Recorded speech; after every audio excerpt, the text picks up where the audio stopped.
ढवळेश्वर परिसरामध्ये काही पाहणी वगैरे केली, गायत्री नगर, कोठारी नगर, जिथे नेहमी पाऊस पडला की नेहमीच पाणी घरामध्ये शिरतं. या ठिकाणी काही ठोस उपाययोजना आपण करणार आहात का?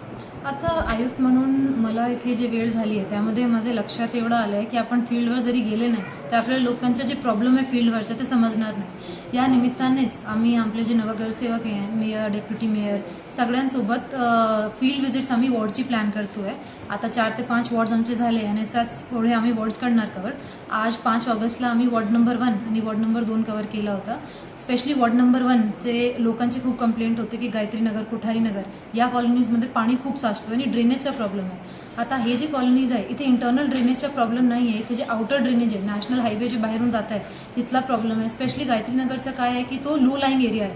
आपण नॅशनल हायवेपासून ते बघितला की त्याची टॉपोग्राफी अशी आहे की ते लो लाईंग आहे आणि तिथून पाणी मध्ये जाते. तर त्याची उपयोजना आम्ही अशी केली आहे की आता थोडी पाऊस थांबली 3-4 दिवस की आम्ही बाहेर नॅशनल हायवेच्या परिसरात आउटरला बंडिंग करू आणि नंतर जे कनेक्टिव्हिटी ड्रेनेज आम्हाला द्यायचे आहे ते प्रयत्न करू की ते लवकरात लवकर झाले पाहिजे. बऱ्यापैकी आमचे व्हिजिट्समध्ये 2 प्रभाग झाले, प्रभाग 1 आणि 2.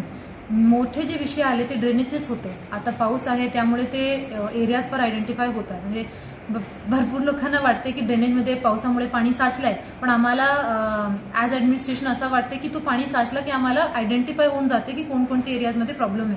तर हे व्हिजिट आमची जे पावसामध्ये होते याचा नक्कीच एक पॉझिटिव्ह आउटकम निघणार आहे आणि आम्ही आयडेंटिफाय करतो आहे की कुठे कुठे काय काय परियोजना आम्हाला करायची आहे. आणि आमचं फोकस असं आहे की यावर्षी ड्रेनेजचे जे इश्यूज आहे बऱ्यापैकी ते आम्ही सॉल्व्ह करू ॲज मच एज पॉसिबल. पाणीचे पण काही इश्यूज आहे तर पाणीचे पण आपण वॉल फिटिंगवर सॉल्व्ह करू आणि त्याच्यानंतर एकदा ड्रेनेज आणि वॉटर झाला की आम्ही रोडवर आणि बाकी गोष्टीवर लक्ष देऊ शकतात.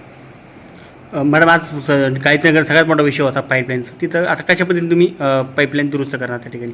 ते ड्रेनेजचा विषय होता, वॉटर पाईपलाईनचा विषय तर नव्हता तिथे. ड्रेनेजचा विषय यामुळे होता जे लेआउट बनलं आहे लेआउटमधला काय विषय नव्हता. लोकांचं सांगणं असं होतं की बाहेरून जे पाणी येते, जे एंट्रन्स आहे गायत्री नगरच्या तिथून नॅशनल हायवेवरून पाणी येते आणि तिचे जे कॅचमेंट एरिया आहे ते बाहेरून खूप मोठं आहे. तर आजूबाजूची कॉलनीचं सगळं कॅचमेंटच्या पाणी मध्ये येते. ॲक्च्युली इश्यू असा झाला आहे की नॅशनल हायवेला त्यांचे जे नॅशनल हायवेज असतात त्याची दोघी साईडला एक व्यवस्थित स्ट्रॉंग वॉटर ड्रेनेज दिलं पाहिजे. तिथे झालं असं आहे की स्ट्रॉंग वॉटर ड्रेनचं कायपाट फुटलं आहे, तर आम्ही ते दुरुस्त करून देऊ आणि तो झाला की त्यांचे बऱ्यापैकी प्रॉब्लेम सॉल्व्ह होणार आहे.